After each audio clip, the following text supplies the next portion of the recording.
A gente fala agora sobre o caso da mulher que foi agredida pelo companheiro e ficou com o rosto todo desfigurado. Isso foi em Rio Verde. A gente te mostrou ontem aqui no Jornal Anhanguera. Tem novidade, é que ela voltou a procurar o hospital, viu? A Manuela Messias está ao vivo e tem essas informações para a gente. Vai explicar, né, Manu? Qual que é a situação dessa mulher? Boa tarde para você. Boa tarde para você também, Gabriela, e para todo mundo que acompanha a gente. Olha, a Mara Rúbia Momenté, de 34 anos, ela segue em casa agora, tá se recuperando. Só que ontem ela precisou procurar a unidade de pronto atendimento aqui de Rio Verde, porque ela estava com dores e sangramento também no ouvido. Lá na unidade de pronto atendimento ela foi atendida, mas voltou para casa, então segue se recuperando em casa. Para quem não se lembra, a Mara Rúbia foi brutalmente agredida pelo companheiro no fim de semana. Ela ficou com o rosto completamente desfigurado e por pouco esse homem não matou essa mulher. Por que dessa briga, por que ela apanhou, nem ela mesma sabe. Inclusive, vamos ouvir o que ela disse sobre o momento em que essa briga começou. Bem calma. Aí, como eu não quis deitar, foi um motivo para ele vir me agredir. Daí ele começou a me agredir com um pedaço de pau. Quebrou ele todo nas minhas costas, na minha cabeça está toda cortada. O rosto está quebrado também, em umas 2, 3 partes. Daí eu lembro que ele me colocou no carro e me levou para o rio, falou assim que ia me matar e que ia me jogar lá dentro.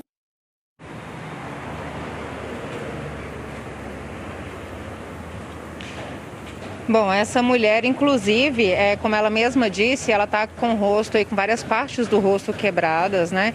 E ela vai precisar passar por uma cirurgia na mandíbula, mas ainda não tem data para essa cirurgia acontecer. Isso porque os familiares dela disseram o seguinte: olha, os médicos falaram que tem que esperar desinchar um pouco, tanto os olhos quanto o rosto, para ver como é que eles vão proceder ali, como que vai ficar a visão dessa mulher e a mandíbula dela, para ver se de fato ela vai, como é que vai ser essa cirurgia, né? Cirurgia a gente sabe que ela vai ter que fazer. Agora, como que vai ser, os médicos ainda vão definir. O caso, gente, já está na Polícia Civil. Inclusive, nós conversamos com a delegada responsável por esse caso. Vamos ouvir também o que ela disse sobre isso.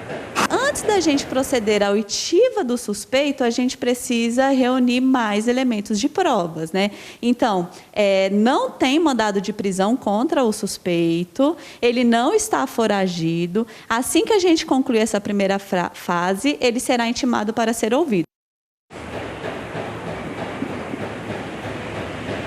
Bom, esse suspeito, como a delegada disse, é o Rodrigo Alves Cruz, de 36 anos. Hoje nós conseguimos conversar com um parente do Rodrigo e esse parente explicou para a gente o seguinte: olha, o Rodrigo não está mantendo contato nem com a família, nem com os amigos. Mas no último contato do Rodrigo com os familiares, ele disse que está em busca de um advogado, que ele vai se apresentar à polícia, mas ainda não deu uma data para que isso aconteça. E como a delegada mesma disse, a polícia deve chamá-lo, né, até a delegacia para poder ouvir dele como foram os fatos e tudo mais. Agora a gente espera, né, que esse homem se apresente também à Polícia Civil e a gente não conseguiu contato direto com ele. Como eu disse, nós conversamos com alguns parentes, porque o Rodrigo realmente está evitando contato com os parentes e os amigos. Segundo ele, ele vai se entregar, né? Agora resta saber quando. E quando, né, Manu? E aí fica todo esse medo, né? Uma violência tão brutal, da forma como foi, né? A gente segue acompanhando aí o desenrolar dessa história também. Muito obrigada, viu?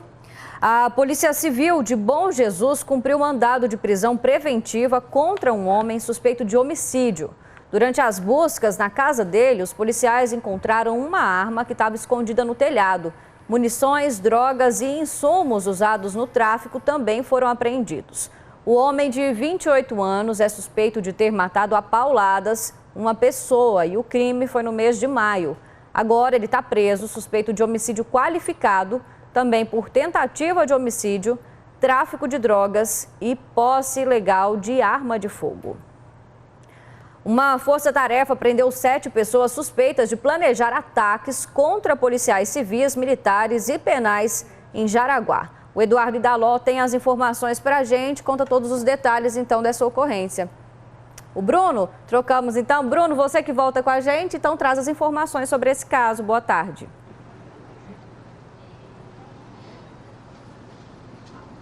Isso mesmo, Gabi. Eu estou com essas informações. As forças de segurança de Jaraguá, alguns meses atrás, tiveram acesso a informações de que alguns criminosos estavam arquitetando planos, criminosos esses envolvidos em uma facção criminosa lá na cidade. Eles estavam arquitetando planos para atacar policiais lá da cidade de Jaraguá. Com essas informações, então, a polícia montou um grupo de trabalho, uma força-tarefa com policiais civis e militares, tanto de Jaraguá quanto também da cidade de Goianésia. Depois de um trabalho de investigações, que contou inclusive com o trabalho da inteligência da polícia, essa força-tarefa conseguiu na justiça 7 mandados de prisão temporária contra os investigados e ainda 4 mandados de busca e apreensão em endereços ligados a essas pessoas. Esses mandados foram todos cumpridos numa operação que foi batizada de feedback, justamente como resposta a esses planos de ataques dessa associação criminosa. Os policiais prenderam 4 dos investigados no sábado passado e os outros 3 investigados na última segunda-feira. Inclusive, essas prisões da segunda-feira aconteceram nos municípios de Goianésia, Trindade e até em uma cidade no interior de Minas Gerais. Dos 7 alvos da operação, 3 deles já estavam presos, inclusive. Os mandados foram cumpridos nas penitenciárias. Além disso, a polícia informou também que esses investigados, essas 7 pessoas, tudo indica que são suspeitas de fazerem parte, de agirem por uma associação criminosa, agindo a comando de uma facção criminosa, e todos eles tem envolvimento com o tráfico de drogas. Essa operação, no entanto, continua. A polícia está recolhendo provas, está montando todo um inquérito para finalizar essa investigação que dá conta, segundo a polícia, de ter interrompido esses planos arquitetados para atacar policiais lá na cidade de Jaraguá. Gabriela. É uma história que ainda tem vários capítulos aí, né, Bruno? Muito obrigada, viu? Bom trabalho. Continuam internadas as 2 crianças resgatadas em Cristalina, que teriam sido torturadas pela própria mãe e também pelo padrasto. Um caso revoltante, que a gente mostrou ontem aqui no Jornal Anhanguera. E é um assunto, então, que o Danilo Moreira volta com essas atualizações. Ele está acompanhando esse caso desde o comecinho também. E conta pra gente, Danilo, como estão essas crianças? Boa tarde para você.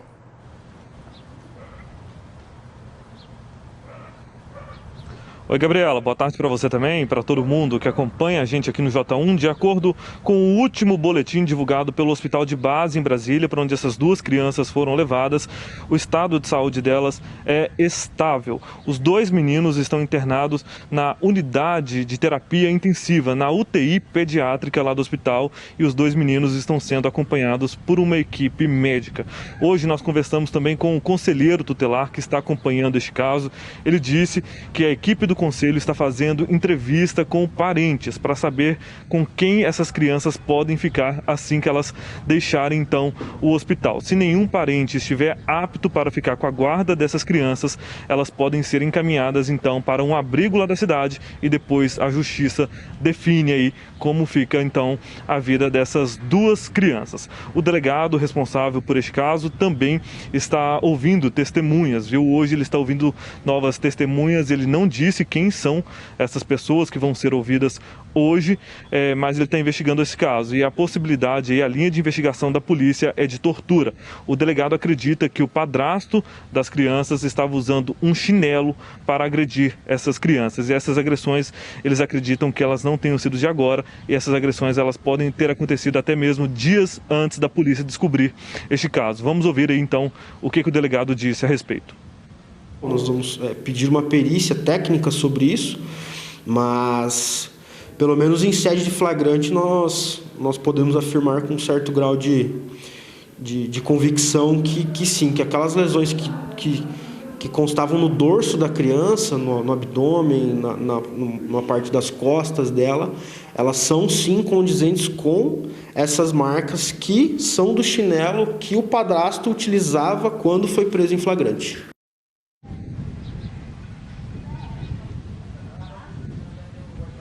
Tudo isso ainda começou na noite de terça-feira, quando a mãe dessas crianças levou o filho mais novo, de 1 ano, até o hospital da cidade, dizendo que ele havia caído dentro de casa. A polícia foi até a casa dela, mas não encontrou nenhuma evidência de que essas crianças, então, poderiam ter sido machucadas aí através de um tombo, de que caiu de algum brinquedo ou até mesmo do berço. O padrasto chegou a fugir, mas ele também foi preso. Os dois, a mãe e o padrasto, foram presos em flagrante. Agora eles podem responder pelo crime de tortura e também tentativa de homicídio, viu, Gabriela?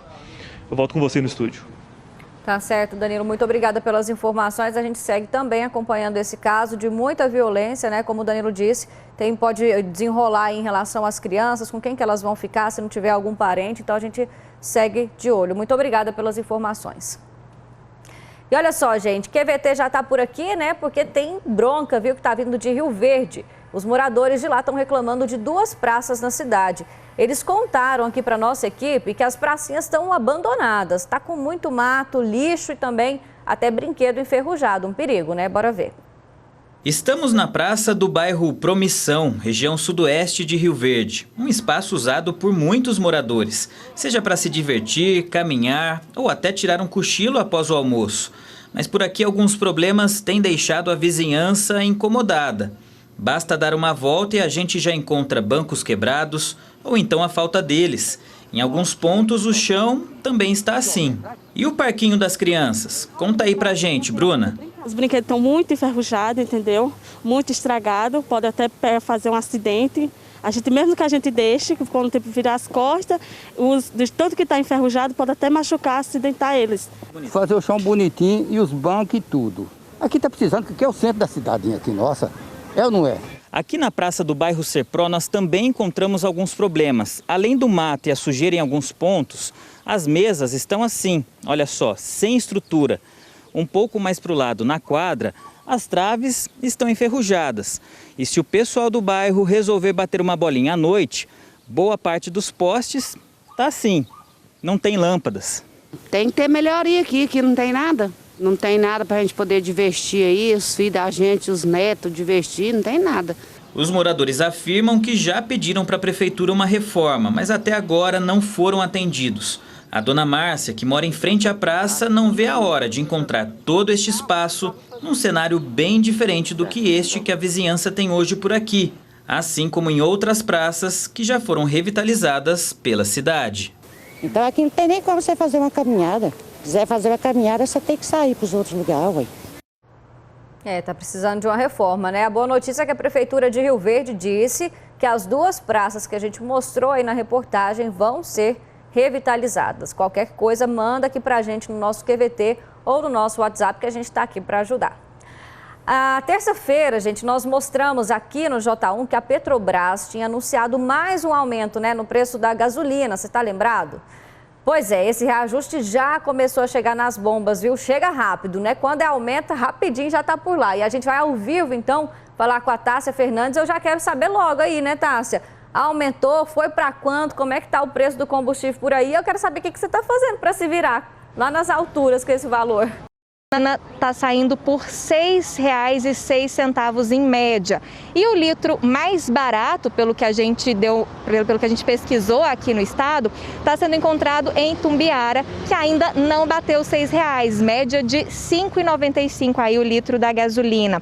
De janeiro até agora, a alta acumulada no combustível já é de quase 50%, é de 46%, e o pessoal está contrariado, viu? Agora pela manhã eu conversei com alguns motoristas que não estão nada satisfeitos com mais esse aumento. Vamos acompanhar.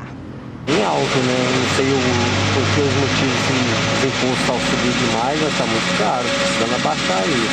Tá difícil? Promoção no combustível aí. Tá difícil? Tá difícil, tá complicado. É uma despesa que realmente aumenta, né? Realmente, assim, a gente sente no bolso mesmo, né? Mas não só também no combustível, como reflete em várias outras coisas também, né? Complicado demais, né, gente? Esse aumento não foi só no litro da gasolina, não, viu? Os outros combustíveis também tiveram reajuste. Como vocês podem observar aqui na plaquinha que o Helder Rodrigues vai mostrar pra gente, no litro do diesel, por exemplo, o aumento foi de 13 centavos.